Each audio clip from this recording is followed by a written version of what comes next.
to me about how you got in with this group in the first place. Well, I wanted to. It was difficult. It took a while. I made one attempt that kind of failed. One year, I spent 6 weeks in Port Harcourt, which is the oil city in that region, and finally made some connections who finally took me to one of the other like really big militant camps. They took me to the camp, I saw the guys, I spent like 2 hours there. And then somebody changed their mind and they said, "You're not staying here tonight, we're going to the village." And then they left me in a village for 2 weeks and I kind of gave up. And then I came back home and then it bothered me. I'm like, I'm gonna go back and try again. So I went back and tried again. I worked through some of the same contacts.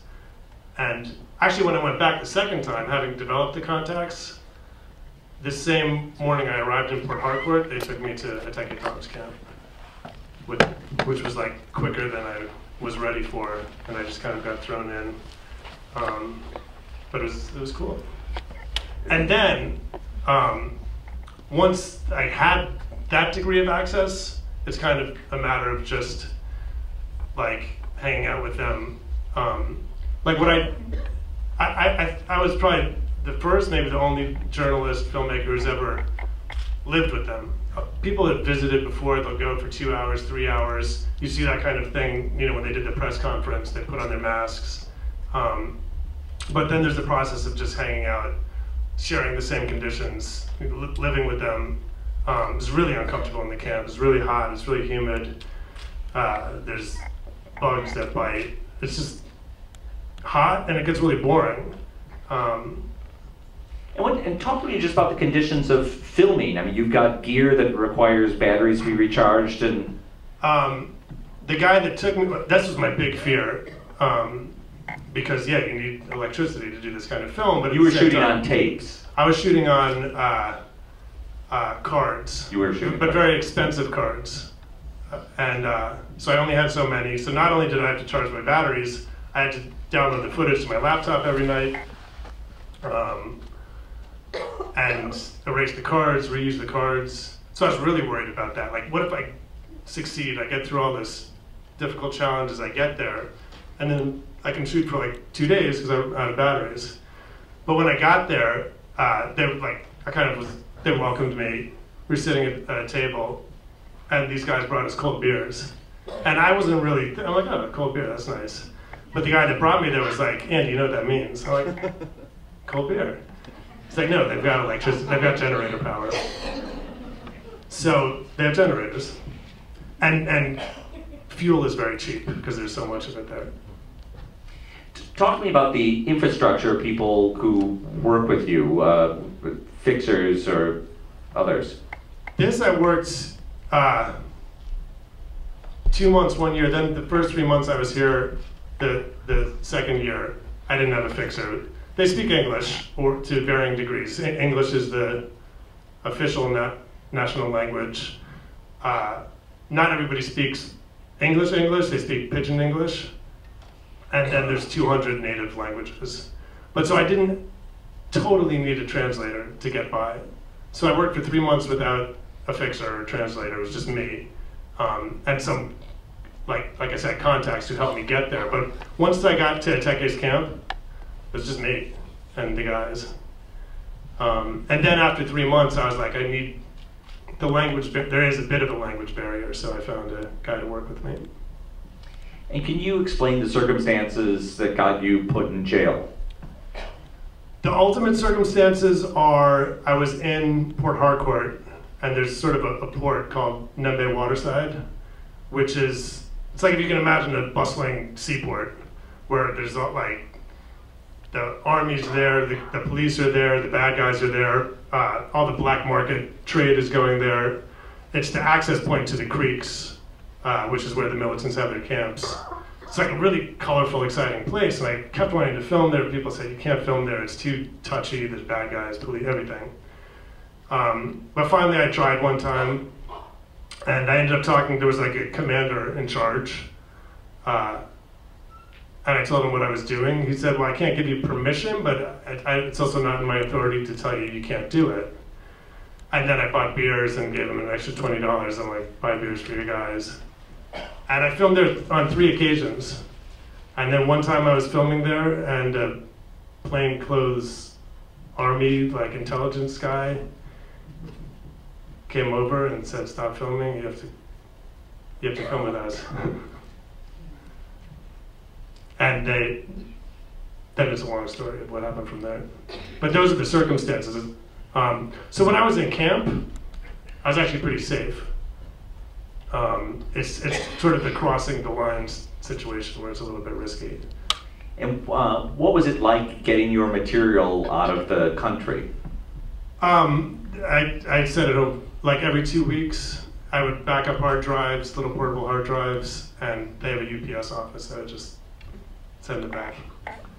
So the questions were, what drew you to Nigeria, and did you ever think about trying to interview people on the government side? Yes. So what drew me there? Why did I want to put myself in harm's way for this story? The initial impulse was partly a desire to put myself in harm's way, a little bit. It's a small part of it. I had made 2 films in Iraq, which was an incredible experience. And to be honest, there was a part of me that was like, okay, that was amazing work. It felt important to me, and it was exciting. And I'd seen some footage of these Niger Delta militants, and I was like, I think I can handle that level of risk. It seems exciting. Let me research the story. Then I researched the story, and I realized I think this is a really important story. It's about the environment. It's about where our oil comes from. It's about exploitation. Nigeria is the 5th largest supplier of oil to the United States. It is a far off exotic story, but it's also something pretty meaningful today, I think. So then I felt, okay, I got hooked for one reason, but it's actually a really important thing. I think I may be good at doing it. I think I can do a good job. And so I decided to give it a shot. And I went there. And then you asked if, did I consider interviewing the other side? Definitely. I tried to. I contacted every single oil company working in Nigeria, and they all either didn't answer or politely rejected my inquiries. I tried the government. I tried to go with the government forces, and they just said no.